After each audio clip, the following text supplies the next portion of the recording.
राज्यों में भाजपा गठबंधन की प्रचंड बहुमत से सरकार बनेगी। उनको महाराष्ट्र की जनता उनको छुट्टी देने वाली है अगले 25 साल के लिए। मुंगेरी लाल का हसीन सपना देखने में हम क्यों मना करें।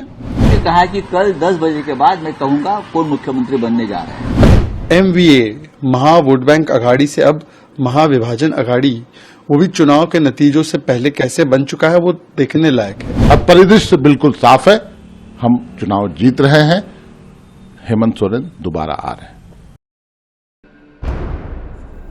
किधर होगी खुशी, किधर आएगा गम का सैलाब, चंद घंटों बाद शुरू होने वाली मतों की गिनती ये तय करेगी और नतीजों से पहले इन सियासी चेहरों की ये बेकरारी इस मतों की गिनती को अपने पाले में आने की उम्मीद के लिए ही है। ये सियासी चेहरे बेकरार है अगले 5 साल के अपने सियासी साख के लिए, बेकरार है सत्ता की चाबी के लिए, बेकरार है अपने एजेंडे को जनता की कसौटी पर सही साबित करने के लिए। महाराष्ट्र और झारखंड में चुनाव परिणाम को लेकर काउंटडाउन चालू है, लेकिन ना तो सियासत रुक रही है, ना ही जीत के दावों की हुंकार और ना ही सीएम पद को लेकर महाविकास अघाड़ी में रार। 30 नवंबर को महाराष्ट्र में सीएम पद को लेकर जब नाना पटोले ने कांग्रेस का नाम लिया था तो संजय राउत ने उस पर पलटवार करके साफ बगावती तेवर दिखाए थे। वो अभी तक वैसे के वैसे ही बरकरार हैं। देखो, महाराष्ट्र में कांग्रेस की लीडरशिप में ही सरकार महाविकास अघाड़ी की बनेगी। उस तरह से जो मतदान का जो रुझान आ रहा है, कॉल आ रहा है, जो लोग मतदान के लिए जा रहे हैं, तो उसके आधार पर राज्य में कांग्रेस की सबसे ज़्यादा कैंडिडेट चुन के आएंगे और महाविकास अघाड़ी की सरकार आएंगी, इसमें कोई दो मत नहीं है। मैंने ये जब मैंने बात कहा था तो चुनाव के नतीजे आए, तो अब चुनाव के नतीजे आएंगे। मैंने पहले भी कहा कि कल 10 बजे के बाद मैं कहूंगा कौन मुख्यमंत्री बनने जा रहा है। महाविकास अघाड़ी में सीएम पद की ये लड़ाई तब छिड़ी जब अभी तक ये भी किसी पोल में साफ तौर पर अनुमान नहीं लगाया गया कि अघाड़ी को बहुमत मिलेगा ही, लेकिन इसके बावजूद अघाड़ी गठबंधन में सीएम पद को लेकर बगावती तेवर मुखर हो रहे हैं। हालांकि नाना पटोले ने 20 नवंबर के बाद तो इस पर कुछ नहीं कहा, लेकिन संजय राउत नाना पटोले के बयान पर अपना बगावती रुख साफ कर चुके हैं और शुक्रवार को भी यही बात दोहरा दी। लिहाजा बीजेपी और शिवसेना अघाड़ी गठबंधन में मचे सीएम पद को लेकर क्लेश पर चुटकी भी ली है। गांव अभी बसा नहीं, लुटेरे पहले ही आ गए। वैसे देखिए, ख्याली पुलाव बनाने का अधिकार कांग्रेस को भी है। कोई भी एग्जिट पोल तो दिखा नहीं रहा कि MVA की सरकार बनेगी, ना एग्जैक्ट पोल दिखाएगा कि उनकी सरकार बनेगी। पर MVA महा वोट बैंक अघाड़ी से अब महाविभाजन अघाड़ी, वो भी चुनाव के नतीजों से पहले कैसे बन चुका है वो देखने लायक है। दिन संजय राउत नाना पटोले से कहलवाएं कि आदरणीय हिंदू हृदय सम्राट बाला साहेब ठाकरे जी को वंदन मैं चैलेंज करती हूं, और जिस दिन नाना पटोले ये समझे कि संजय राउत सिर्फ तुष्टीकरण की राजनीति और मुस्लिम और दलित वोट बैंक को नजर कर रहे हैं, यहाँ स्पष्ट रूप से महायुति जीत के आएगी। और जो लोग विवादक बयान कर रहे हैं, मैं यही कहूंगी कि आपकी नैया तो डूब चुकी है, उम्मीद पे दुनिया कायम है, लेकिन मुंगेरी लाल के हसीन सपने मत देखिए।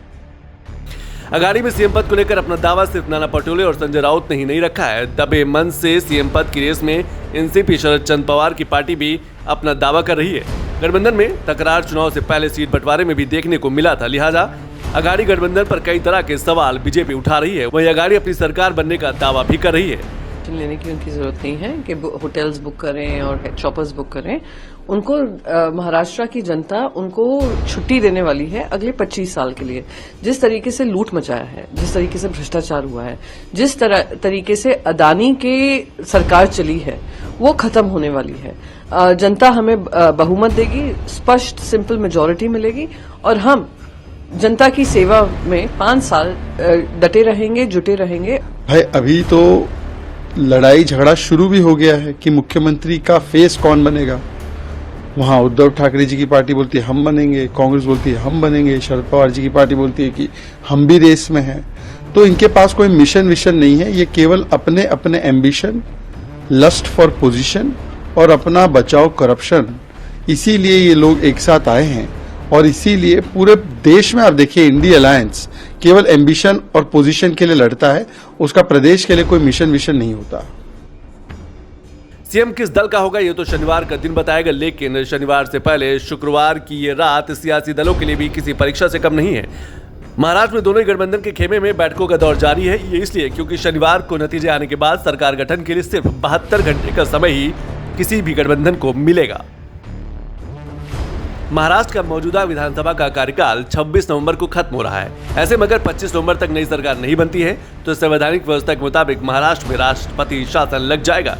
ये वजह है कि नतीजे से पहले ही बैठकों का दौर जारी है ताकि सियासी केमिस्ट्री बनी रहे और गठबंधन में आपसी मतभेद भी न हो सके। सियासी केमिस्ट्री बनाने के लिए गुरुवार को महाविकास अघाड़ी के नेताओं ने बैठक की थी, क्योंकि एग्जिट पोल में पहली अघाड़ी को बहुमत मिलने का कोई अनुमान नहीं लगाया गया है। लिहाजा ये बात अघाड़ी नेताओं के ज़हन में भी है और गठबंधन में पहले से सीएम पद को लेकर घमासान मचा है। तो दूसरी तरफ सवाल गठबंधन को बहुमत मिलने और न मिलने का भी है। लिहाजा शनिवार को आने वाली चुनावी नतीजों में निर्दलीय और बागी नेताओं की भूमिका भी अहम हो जाती है। इसीलिए अघाड़ी नेताओं को अपने पाले में करने का दांवपेच भी लगा रहे हैं। अघाड़ी में निर्दलीय और चुनाव लड़ने वाली बागी नेताओं के साथ संपर्क बनाने का भी प्लान बना है। बाला साहब थोराट और जयंत पाटिल को बागी नेताओं के साथ संपर्क बनाने की मिशन में लगाया गया है। इतना ही नहीं, महाविकास अघाड़ी के विधायक न टूट जाएं, इसके लिए भी रणनीति बनाई गई है। नतीजे आने के साथ ही जीतने वाले सभी विधायकों को मुंबई लाने का प्लान बनाया गया है। महाराष्ट्र में दोनों ही गठबंधन में रणनीतियों का दौर चल रहा है। वहीं महाराष्ट्र चुनाव को लेकर आए तमाम एग्जिट पोल में बीजेपी की अगुवाई वाले महायुति की सरकार बनाने की संभावना जताई गई है, लेकिन महाविकास अघाड़ी के नेताओं ने सभी एग्जिट पोल के दावों को गलत बता रहे और यही हाल झारखंड में जेएमएम+ का भी है। अघाड़ी की तरह ही एग्जिट पोल्स में जेएमएम+ को भी बहुमत नहीं मिला है, पर जीत की हुंकार बराबर भरी जा रही है।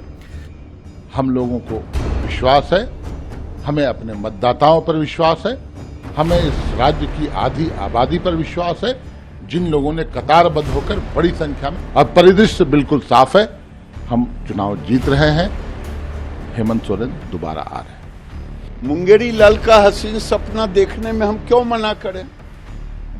कल तो थूपड़ा साफ हो जाएगा। गया माघ 29 दिन बाकी, कल इस समय तक तो सबका रिजल्ट ओपन हो जाएगा। घबराए हुए हैं, इसीलिए ऐसी बातें कर रहे हैं। महाराष्ट्र भी जीतेंगे, झारखंड। किसके दावों में कितना दम है ये जल्द ही साफ होने वाला है। मतगणना शुरू होने में महज चंद घंटों का ही वक्त बचा है और जैसे जैसे मतों की पेटियां खुलेंगी वैसे वैसे ये भी साफ होता जाएगा कि महाराष्ट्र और झारखंड के चुनावी नतीजे किस दल की कसौटी पर खरे उतरे हैं।